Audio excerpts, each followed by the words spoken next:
தேனி கூட்டம் அதிசயம், வண்ணத்து பூச்சி உடம்பில் ஓவியங்கள் அதிசயம், துணை செல்லும் காற்று மெல்லிசையாதல் அதிசயம், குருநாதர் இல்லாத குயில் பாட்டு அதிசயம், அதிசயமே அசந்து போகும் நீ எந்தன் அதிசயம். கல் தோன்றி மண் தோன்றி கடல் தோன்றும் முன்னாலே உண்டான காதல் அதிசயம்.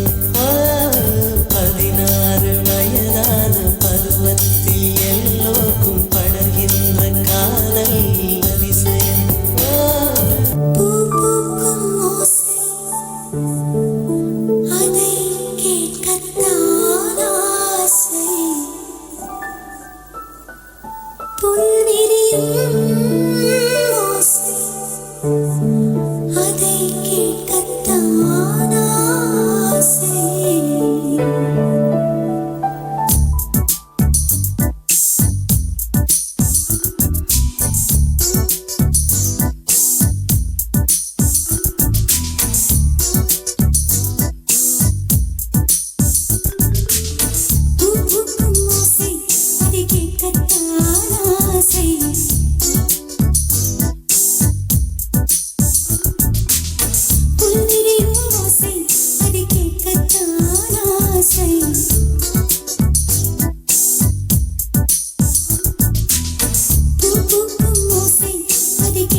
Thank you students for your shining performance.